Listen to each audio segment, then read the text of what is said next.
नमस्कार दोस्तों। तो आज से हम जो करंट अफेयर्स है डेली के वो डिस्कस करेंगे एवरीडे मॉर्निंग 8 बजे। तो आज का जो टॉपिक है वो है पहला पर्पल नोटिस। तो ये न्यूज में क्यों रहा है पहले ये देख लेते हैं।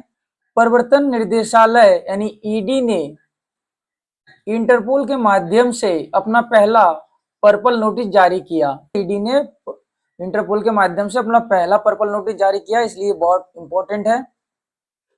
अब देखते हैं हम पर्पल नोटिस के बारे में, यानी पर्पल नोटिस होता क्या है, इसके बारे में और क्या क्या चीजें हमें जाननी चाहिए। तो देखते हैं पहला पॉइंट।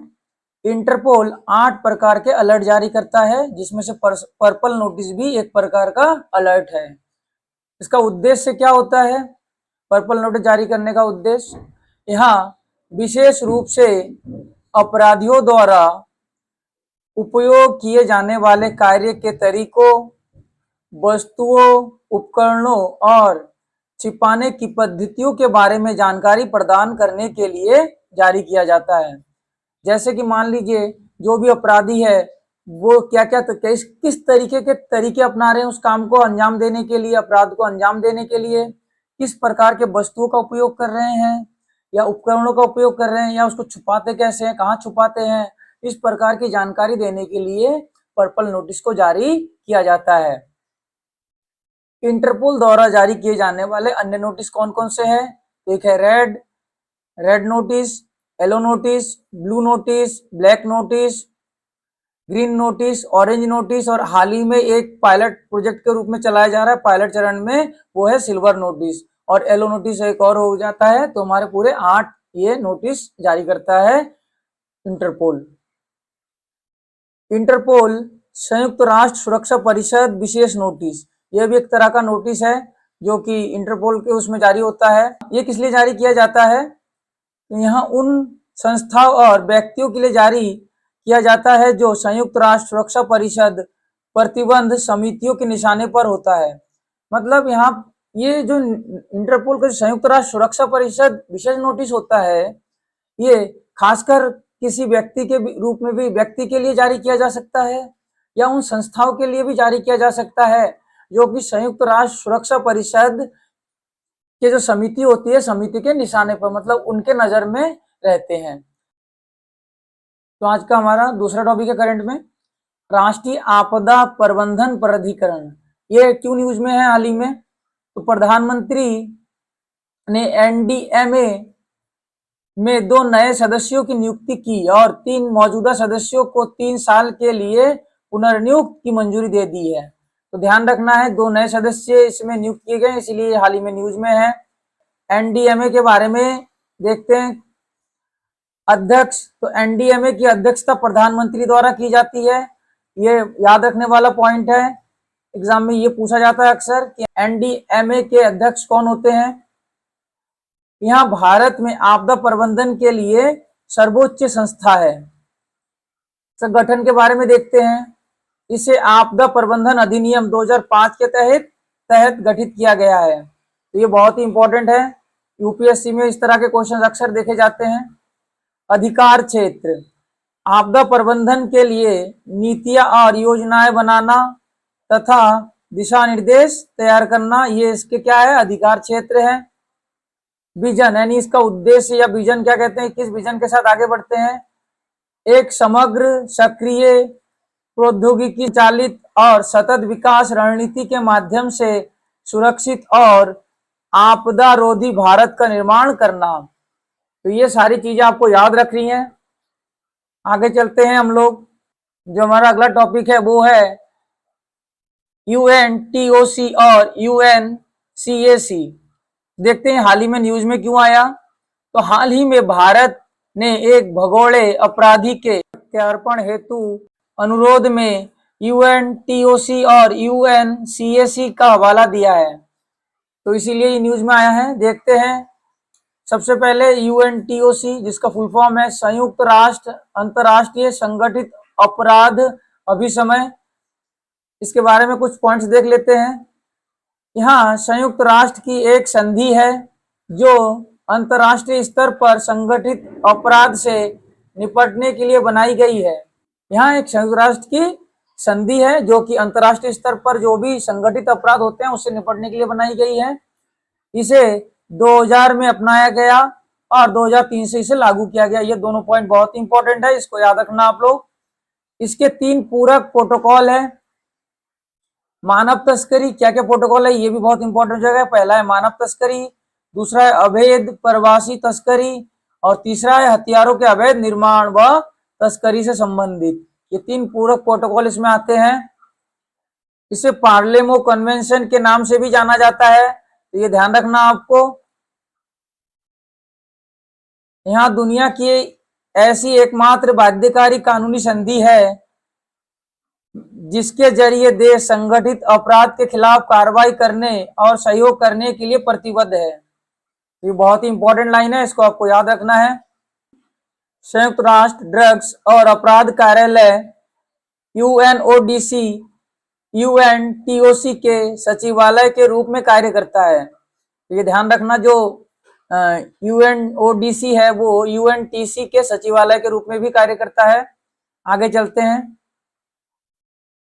यूएनसीएसी का फुल फॉर्म क्या है? तो संयुक्त राष्ट्र भ्रष्टाचार रोधी कन्वेंशन। यहाँ दुनिया का कानूनी रूप से बाध्यकारी एकमात्र सार्वभौमिक भ्रष्टाचार रोधी कन्वेंशन है। ये ध्यान रखना है आपको, ये भी एकमात्र सार्वभौमिक भ्रष्टाचार रोधी कानून है। तो ये पूछा जा सकता है आपसे कि हाल ही में यूएनसीएसी देखा गया है न्यूज में, ये किससे रिलेटेड है? इसे भी 2000 में अपनाया गया और 2003 में लागू किया गया था। दोनों के बारे में ये चीज कॉमन है, आपको ध्यान रखना है। यहाँ भ्रष्टाचार के कई रूपों जैसे रिश्वतखोरी, गबन आदि से निपटता है। इसका मुख्य बल भ्रष्टाचार की रोकथाम, अपराधीकरण, अंतर्राष्ट्रीय सहयोग और संपत्ति की वसूली पर है। अगला टॉपिक है हमारा हिंद महासागर नौसैनिक संगोष्ठी यानी IONS। तो ये हाल ही में न्यूज में क्यों रहा है? हाल ही में कोचीन में हिंद महासागर नौसैनिक संगोष्ठी में इमर्जिंग लीडर्स पर पैनल परिचर्चा आयोजित की गई थी, जिसके कारण ये न्यूज में रहा। जानते हैं IONS के बारे में। यहाँ एक स्वैच्छिक पहल है जिसे भारतीय नौसेना ने 2008 में शुरू किया था। ये आपको ध्यान रखना है, इसे कब शुरू किया गया? भारतीय नौसेना द्वारा 2008 में शुरू किया गया है। ये बहुत इंपॉर्टेंट हो जाएगा। इसका उद्देश्य क्या है? उद्देश्य है हिंद महासागर क्षेत्र के तटवर्ती देशों की नौसेनाओं के बीच समुद्री सहयोग बढ़ाना। इसका पहला संस्करण वर्ष 2008 में नई दिल्ली में आयोजित किया गया था। सदस्य के बारे में देखते हैं तो इसके 25 सदस्य है और 9 पर्यवेक्षक है। सदस्यता के लिए पात्रता देखते हैं। ऐसा राष्ट्र या राज्य जिसकी स्थायी भूमि सीमा या सीमा हिंद महासागर को स्पर्श करती है और जिसकी अपनी नौसेना या समुद्री एजेंसी हो, ऐसे लोग इसके सदस्य बन सकते हैं। IONS की अध्यक्षता हर 2 वर्ष के लिए किसी नए देश को सौंपी जाती है। ये भी ध्यान रखना आपको, हर 2 साल में ये रोटेट होता रहता है। भारत 2025 से 27 के दौरान इसकी अध्यक्षता करेगा, इसलिए ये इन दोनों साल में एग्जाम में पूछा जा सकता है। बहुत इंपॉर्टेंट हो जाएगा ये 2 साल इसके लिए, तो आप इसको अच्छे से याद रखेंगे। हमारा अगला टॉपिक है करेन्नी और करेन निर्जातीय समुदाय। ये हाल ही में न्यूज में क्यों आया? सबसे पहले ये देखते हैं हम लोग। थाईलैंड ने म्यांमार के लंबे समय से रह रहे शरणार्थी समुदायों जैसे करेन्नी और करेन को कार्य करने का अधिकार प्रदान कर दिया है, इसलिए ये न्यूज में आया है हाल ही में।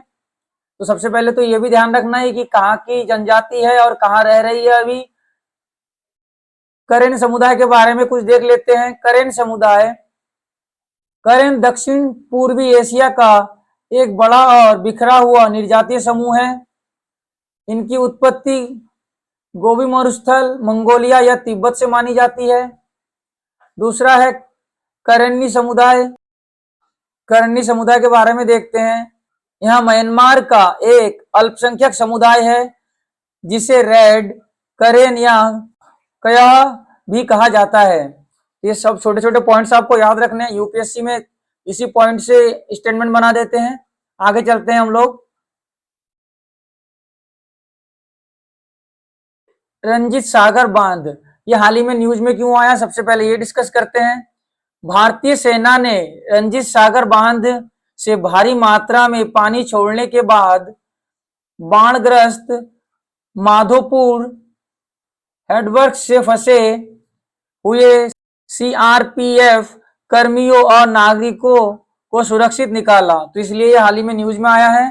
तो जानते हैं रंजीत सागर बांध के बारे में, इसे तीन बांध भी कहते हैं, ध्यान रखना ये आप। अवस्थिति देखते हैं, ये पठानकोट के पास पंजाब और जम्मू और कश्मीर की सीमा पर स्थित है। ये नदी कौन से नदी पे बना है, ये तो ये रावी नदी पर बना है, तो ये ध्यान रखना, यहाँ से क्वेश्चन पूछे जाने की संभावना सबसे ज्यादा रहेगी कि रंजीत सागर बांध कौन से नदी पर है। खासकर जो ग्रुप डी या जो भी वनडे एग्जाम होता है उसके लिए तो इंपॉर्टेंट हो जाएगा ये पॉइंट। उद्देश्य क्या है इसका, पंजाब और पड़ोसी राज्यों की सिंचाई सुविधा और जल विद्युत प्रदान करना। कोनोकार्पस पेड़, ये पेड़ हाल ही में न्यूज में आया है, क्यों आया ये सबसे पहले डिस्कस करते हैं हम। हाल ही में सरकार द्वारा नियुक्त एक पैनल ने सुप्रीम कोर्ट को कोनोकार्पस नामक एक विदेशी वृक्ष प्रजाति पर प्रतिबंध लगाने की सिफारिश की है, तो इसलिए ये न्यूज में आया है, ध्यान रखना आप। ये विदेशी प्रजाति का पेड़ है, ये कोनोकार्पस बटनवुड या दमास इसे कहा जाता है। इसकी उत्पत्ति के बारे में देखते हैं, इसकी दो प्रजातियां होती हैं। जो पहली प्रजाति उष्णकटिबंधीय अमेरिका के तटीय क्षेत्रों और पश्चिमी अफ्रीका के कुछ हिस्सों में पाई जाती है। जो दूसरी प्रजाति है वो सोमालिया, यमन के शुष्क तटीय क्षेत्रों, पूर्वी और उत्तरी अफ्रीका तथा अरब प्रायद्वीप में पाई जाती है। तो ये ध्यान रखना, इसकी मुख्यतः दो प्रजाति है या दो ही प्रजाति है कह सकते हैं हम। भारत में इसे क्यों उगाया गया, यहाँ एक प्रकार का सजावटी पौधा है जो ग्रीन कैनोपी प्रदान करता है तथा यहाँ गर्मी, लवणता, वायु एवं धूल प्रदूषण सहन करने में सक्षम है। इस पौधे को कम देखभाल की आवश्यकता होती है, इसलिए यहाँ पे भारत में इसे क्या है, सजावटी पौधे के रूप में इसको उगाया जा रहा था घरों में। पौधों से जुड़ी मुख्य चिंताएं क्या क्या है, जैव विविधता के लिए खतरा है ये, और कैसे ये देख लेते हैं। यहाँ स्थानीय कीट पतंगों, पक्षियों और स्तनपायी प्रजातियों को बहुत कम सहारा देता है, यानी उनके लिए कोई उपयोगी नहीं है ये। यहाँ एक आक्रामक प्रजाति भी है, इसे ग्रीन डेजर्ट भी कहा जाता है, यानी ग्रीन डेजर्ट इसलिए नाम दिया गया इसको कि पौधा तो ग्रीन रहता है हमेशा, लेकिन किसी को भी ये पनपने नहीं देता है अपने आसपास और किसी को हेल्प भी नहीं करता है। पारिस्थितिकी तंत्र के लिए खतरा भी है ये, कैसे देखते हैं। अत्यधिक भूजल का उपयोग करता है ये, लोगों की सेहत के लिए भी खतरा है, ये खतरा पैदा करता है। कैसे, इसका पराग एलर्जी का कारण बनता है। बहुत लोगों को ये समस्या देखी जाती है शहरों में, जो ये पेड़ उगाते हैं अपने घरों में, फिर उनको एलर्जी जैसे चीजों का सामना करना पड़ता है। गुजरात और तमिलनाडु सरकार ने इस पेड़ को उगाने पर प्रतिबंध लगा रखा है, पहले से ही लगा दिया है। तो ये इस टॉपिक के बारे में जानकारी थी, ये बहुत इंपॉर्टेंट है। कोनोकार्पस पेड़, ये ध्यान रखना आप। आगे चलते हैं। राज्य ऊर्जा दक्षता सूचकांक SEEI 2024, तो ये हाल ही में न्यूज में क्यों आया है। हाल ही में जारी राज्य ऊर्जा दक्षता सूचकांक 2024 में महाराष्ट्र, आंध्र प्रदेश, असम और त्रिपुरा ने अपने अपने राज्य समूहों में सर्वश्रेष्ठ प्रदर्शन किए हैं, इसलिए ये न्यूज में आया है। यहाँ राज्य ऊर्जा दक्षता सूचकांक का छठा संस्करण है, इससे पहले 5 बार और जारी किया जा चुका है। तो देखते हैं राज्य ऊर्जा दक्षता सूचकांक है क्या, और इसके बारे में कुछ तथ्य देखते हैं। सबसे पहला पॉइंट हमारा विकासकर्ता, तो इसमें देखते हैं ऊर्जा दक्षता ब्यूरो BEE द्वारा alliance for an energy efficiency economy AEEE के सहयोग से इसको विकसित किया जा रहा है, यानी इसका विकास किया जा रहा है। उद्देश्य क्या है इसका, यहाँ सूचकांक 36 राज्यों और केंद्र शासित प्रदेशों में ऊर्जा दक्षता में प्रदर्शन का आकलन करता है। इससे डाटा आधारित निगरानी, सर्वोत्तम कार्य प्रणालियों का आदान प्रदान, स्वास्थ्य प्रतिस्पर्धा को बढ़ावा मिलता है। राज्यों को 4 प्रदर्शन श्रेणियों में वर्गीकृत किया गया है, यानी जो भी राज्य भारत के उनको 4 कैटेगरी में बांटा गया है। सबसे पहला आता है फ्रंट रनर्स, 60% से अधिक, यानी जो भी राज्य 60% से अधिक वो प्राप्त करता है, मार्क्स प्राप्त करता है, वो फ्रंट रनर में आ जाता है। फिर आता है अचीवर्स, यानी 50 से 60 के बीच में जिनके मार्क्स होते हैं परसेंट में, उनको क्या कहा जाता है, हम अचीवर्स कहते हैं। कंटेंडर्स, यानी 30 से 50% के बीच में जिनके मार्क्स होते हैं उनको कंटेंडर्स कहा जाता है। एस्पिरेंट्स, 30 से कम परसेंट जिनके भी मार्क्स होते हैं उनको एस्पिरेंट्स कहा जाता है। तो ये ध्यान रखना, कई बार एग्जामों में ऐसे इसमें जो क्वेश्चन आ सकता है वो स्टेटमेंट के रूप में आ सकता है कि प्रदर्शन के आधार पर राज्यों को कितने वर्गों में बांटा गया है, और ये चारों से दे देगा आपको, 4 5 जो भी दे सकता है, और आपको सही आंसर चुनना होगा, तो ये ध्यान रखना। आप आगे चलते हैं। बीईई द्वारा शुरू की गई राज्य ऊर्जा दक्षता कार्य योजनाएं सबसे अधिक ऊर्जा खपत वाले क्षेत्रों में ऊर्जा दक्षता को बढ़ावा देने में अहम भूमिका निभाती है।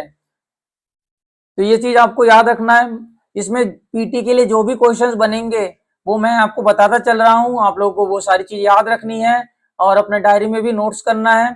तो ये आज का हमारा करंट का जो टॉपिक है वो खत्म हो जाते हैं आज।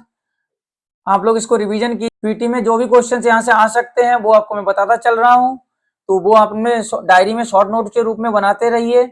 और जो मेंस में क्वेश्चंस आते हैं उसके लिए भी हम जो भी करंट के टॉपिक चलेंगे उसको भी डिस्कस करेंगे। तो आज के वीडियो में इतना ही है। अगर वीडियो अच्छी लगे तो वीडियो को लाइक कीजिए, चैनल को सब्सक्राइब कीजिए। तो डेली 8 बजे सुबह मैं आप लोगों के लिए करंट के जो भी पीटी से रिलेटेड वीडियो है वो लेके आता रहूंगा। ओके, तो कल मिलते हैं हम लोग अगले वीडियो में।